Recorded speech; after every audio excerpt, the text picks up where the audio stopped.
ಈ ಒಂದು ಕಾರ್ಯಕ್ರಮದ ಅಧ್ಯಕ್ಷತೆಯನ್ನು ವಹಿಸಿರ್ತಕ್ಕಂತಹ ನಮ್ಮ PDO ಸರ್ ಆದಂತಹ ಪ್ರಕಾಶ್ ಸರ್ ಅವರೇ ಹಾಗೂ ಇಲ್ಲಿರ್ತಕ್ಕಂಥ ಎಲ್ಲ ಗ್ರಾಮ ಪಂಚಾಯಿತಿಯ ಸದಸ್ಯರುಗಳೇ, ನಿವೃತ್ತ ಶಿಕ್ಷಕರುಗಳೇ, ಗ್ರಾಮ ಪಂಚಾಯಿತಿಯ ಅಧ್ಯಕ್ಷರಾದಂತಹ ದಿನೇಶ್ ಅಣ್ಣವರೇ, ಈಗ ತಾನೇ ನಮ್ಮ ಈ ಒಂದು ಕಾರ್ಯಕ್ರಮಕ್ಕೆ ನಮ್ಮ ಗ್ರಾಮ ಪಂಚಾಯಿತಿ ಅಧ್ಯಕ್ಷರಾದಂತಹ ಶ್ರೀಯುತ ದಿನೇಶ್ ಅವರು ಆಗಮಿಸಿದ್ದಾರೆ. ಅವರಿಗೆ ಈ ಒಂದು ಕಾರ್ಯಕ್ರಮದ ಪರವಾಗಿ ಗ್ರಾಮ ಪಂಚಾಯಿತಿ ಹಾಗೂ ಶಾಲಾ ಶಿಕ್ಷಕರುಗಳ ಪರವಾಗಿ ಎಲ್ಲ ಸಮಸ್ತ ಗ್ರಾಮಸ್ಥರ ಪರವಾಗಿ ಹೃತ್ಪೂರ್ವಕವಾದ ಸ್ವಾಗತವನ್ನು ಬಯಸ್ತೇನೆ.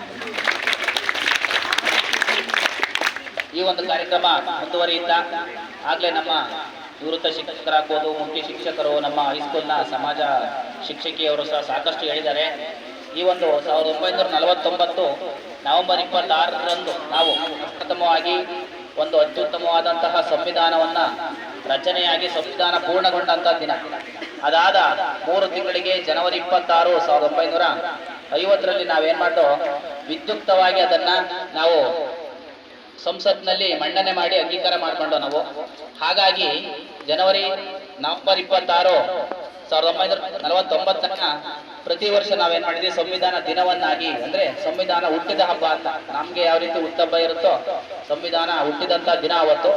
ಹಾಗಾಗಿ ಅವತ್ತಿನಿಂದನೂ ಸಹ ನಾವು ಸಂವಿಧಾನ ದಿನವನ್ನು ಆಚರಣೆ ಮಾಡ್ಕೊಂಡ್ಬರ್ತಾ ಇದ್ದೀವಿ. ಈ ಸಂವಿಧಾನಕ್ಕೆ ನೀವು ಇಲ್ಲಿರ್ತಕ್ಕಂಥ ಮಕ್ಕಳುಗಳೆಲ್ಲ ಓದಿರ್ತೀರ. ಸಂವಿಧಾನದಲ್ಲಿ ಮೂಲಭೂತ ಹಕ್ಕುಗಳು ಬರ್ತವೆ, ಕರ್ತವ್ಯಗಳು ಬರ್ತವೆ, ರಾಜ್ಯ ನಿರ್ದೇಶಕ ತತ್ವಗಳು ಬರ್ತವೆ. ನಮ್ಮ ನಮ್ಮ ಕಾನೂನು ಕಟ್ಟಡಗಳು ಏನಿದೆ ಎಲ್ಲದನ್ನು ಸಹ ಅವತ್ತಿನ ಕಾಲದಲ್ಲಿ ಸಹ ಮಹನೀಯರಾದಂತಹ ಡಾಕ್ಟರ್ BR ಅಂಬೇಡ್ಕರ್ ಆಗ್ಬೋದು, ರಾಜೇಂದ್ರ ಪ್ರಸಾದ್ ಆಗ್ಬೋದು, ಆ ಸಂವಿಧಾನಕ್ಕಾಗಿ ಶ್ರಮಿಸಿದಂತ ಎಲ್ಲರೂ ಸಹ ಬರೆದು ಲಿಖಿತವಾಗಿ ಇಟ್ಟಿದ್ದಾರೆ. ಇಡೀ ಪ್ರಪಂಚದಲ್ಲಿ ಅತ್ಯಂತ ದೊಡ್ಡ ಲಿಖಿತ ಸಂವಿಧಾನ ಯಾವುದು ಅಂತ ಹೇಳಿದ್ರೆ ಭಾರತ ದೇಶದ ನಮ್ಮ ಸಂವಿಧಾನ ಅತ್ಯಂತ ದೊಡ್ಡದಾದಂತಹ ಲಿಖಿತ ಸಂವಿಧಾನ. ಅಂದ್ರೆ ಬರವಣಿಗೆ, ಬೇರೆ ದೇಶದಲ್ಲೂ ಸಹ ಅಲಿಖಿತ ಸಂವಿಧಾನಗಳಿದ್ದಾವೆ. ಆದ್ರೆ ಲಿಖಿತವಾಗಿ ಸುಮಾರು 476, 475 ಅಂದ್ರೆ ವರ್ಷ ವಿಧಿಗಳೆಲ್ಲರೂ ಸಹ ತಿದ್ದುಪಡಿ ಆಗ್ತಾ ಇರ್ತವೆ, ಚೇಂಜ್ ಆಗ್ತಾ ಇರ್ತವೆ.